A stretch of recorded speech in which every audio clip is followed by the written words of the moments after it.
flight that was filmed was an Airbus 321, which has a capacity of 220 passengers. What Labour did was film this plane. They only put 47 Albanian illegal migrants, who were convicted criminals, by the way, on this plane. Only 47 of them. This, by the way, was not a plan organised by Starmer, because we shouldn't give the Tories any credit, but they'd done a deal with the Albanians. So, in effect, what we're saying is that 47 Albanian prisoners got on a flight to Albania on Monday.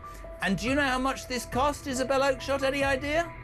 I'm guessing we're around about £1 million. £1 million, £22,000 per person. This is PR at its worst by our government, spending taxpayers' money to try and convince us they've got this under control. What an absolute joke, Isabel, isn't it?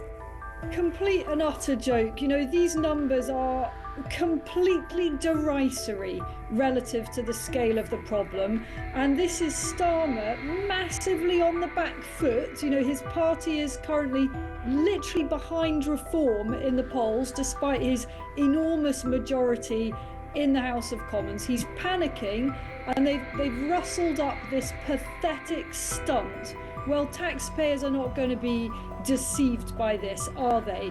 You know, taxpayers are entitled to be absolutely bloody furious that once again their intelligence is being insulted and their hard-earned cash is being squandered arranging exclusive private jet travel for Albanians who, you know, let's be frank, have broken the law.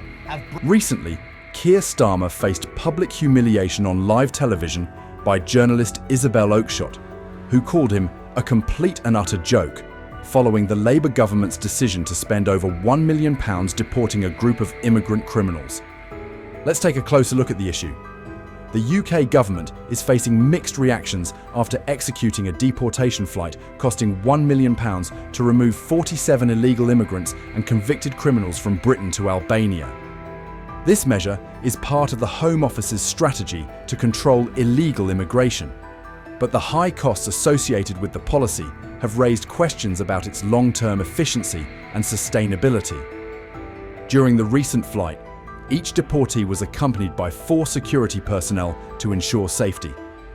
Some individuals were handcuffed and strapped into harnesses, which the government justified as necessary to prevent violent or disruptive incidents during the deportation process.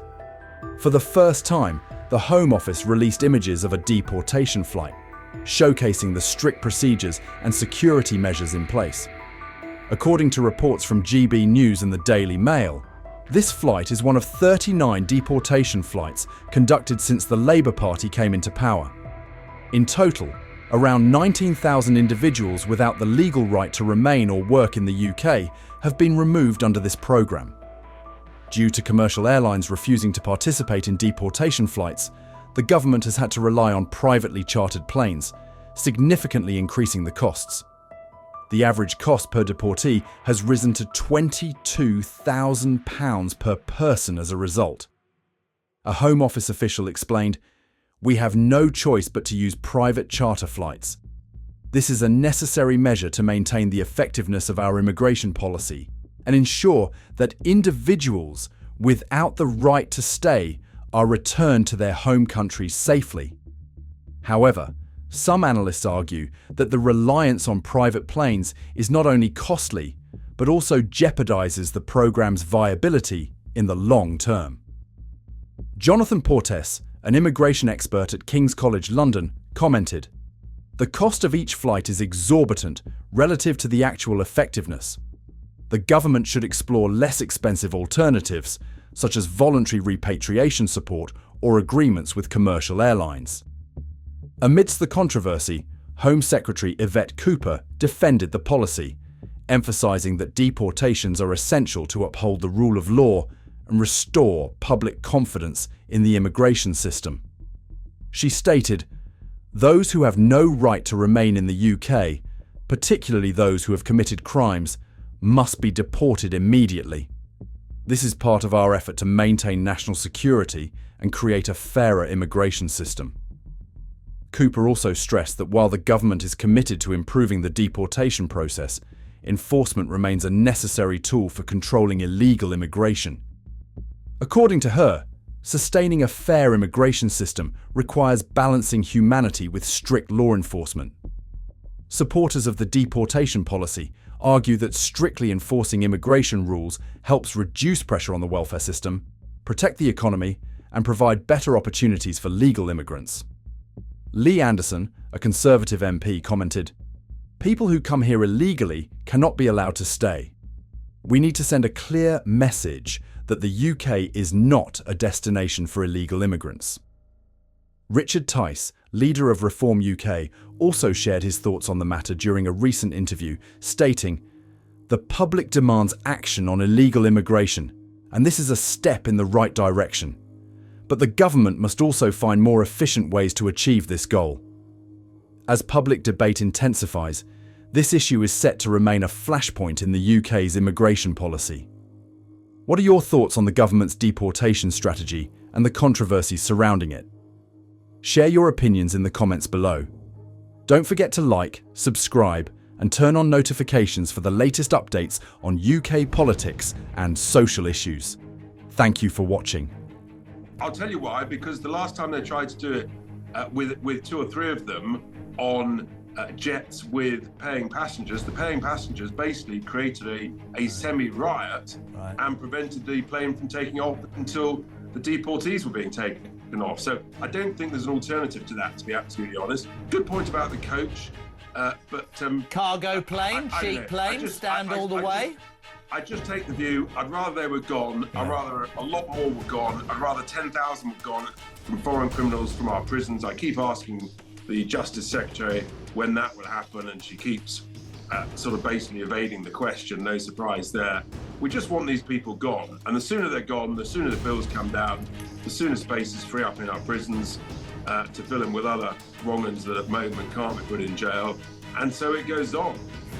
But actually, in all seriousness, we just need action, and if this government's getting the message, if they're scared witless of the rise of reform, well, that's good. That shows we're already having impact on policy and implementation. Many voters have also expressed their support for this policy. A recent YouGov survey revealed that 63% of the British public favour the swift and decisive deportation of illegal immigrants. Conversely, human rights organisations have voiced their opposition, arguing that deportation flights lack humanity and fail to address the root causes of immigration. Enver Solomon, chief executive of the Refugee Council, stated, "This policy is not a long-term solution. The government should focus on providing fair asylum processes instead of spending millions of pounds to deport a small number of people." Bella Sankey, director of Detention Action, highlighted the risks immigrants may face upon returning to their home countries.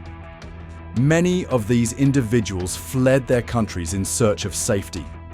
Deporting them without thoroughly considering each case could have severe consequences. Additionally, some experts argue that the cost of deportation flights far outweighs the practical benefits, suggesting the government should collaborate with other nations to establish a more effective immigration system. The deportation flight of 47 illegal immigrants from the UK to Albania has sparked significant debate regarding the efficiency and ethics of the UK government's immigration policy. While the government and its supporters assert that these measures are necessary to safeguard national security and reduce pressure on the welfare system, human rights groups and some experts argue that the policy is excessively expensive and lacks compassion. The critical question remains, is this the most effective way to control illegal immigration? Will the UK government continue to implement this policy or seek a less costly alternative? This issue is likely to remain a contentious topic of debate in the near future. What are your thoughts on the UK government's deportation policy? Share your opinions in the comments section below. Don't forget to like, subscribe, and turn on notifications to stay updated with the latest news on UK politics and social issues.